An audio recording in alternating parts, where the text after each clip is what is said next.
एक छोटे से गांव में रामू नाम का एक गरीब समोसे वाला रहता था। रामू के पास न बड़ा घर था न ज़्यादा पैसा। उसकी छोटी सी ठेला गाड़ी थी जिसमें वो रोज़ सुबह जल्दी उठकर गर्मा गर्म समोसे बनाकर बेचता था। गांव के लोग उसके समोसे बहुत पसंद करते थे क्योंकि उनमें सिर्फ आलू और मसले ही नहीं बल्कि मेहनत और ईमानदारी का स्वाद भी होता था। रामू की पत्नी सीता और एक छोटा बेटा मोहन था। मोहन पढ़ना चाहता था लेकिन घर की हालत इतनी अच्छी नहीं थी कि उसकी स्कूल की फ़ीस आसानी से भर सके। फिर भी रामू ने कभी हिम्मत नहीं हारी। वो कहता, मेहनत करने वालों का भगवान भी साथ देता है। एक दिन शहर से एक अमीर व्यापारी गांव में आया। उसने रामू के समोसे खाए और बहुत प्रभावित हुआ।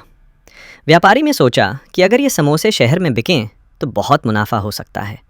उसने रामू को प्रस्ताव दिया, मैं तुम्हें बहुत पैसा दूंगा, बस तुम मुझे अपनी रेसिपी दे दो और फिर तुम मेरे लिए काम। रामू थोड़ा सोच में पड़ गया।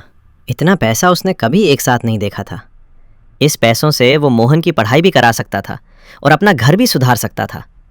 लेकिन रेसिपी देने का मतलब था अपनी पहचान खोना।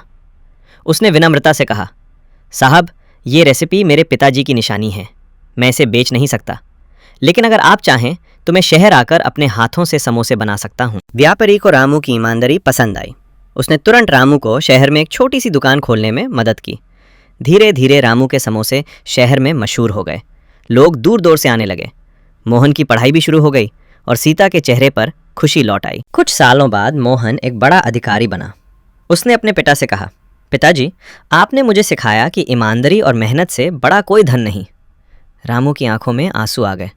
लेकिन गांव के लोग अक्सर कहते, रामू के समोसे सिर्फ पेट नहीं दिल भी भर देते हैं।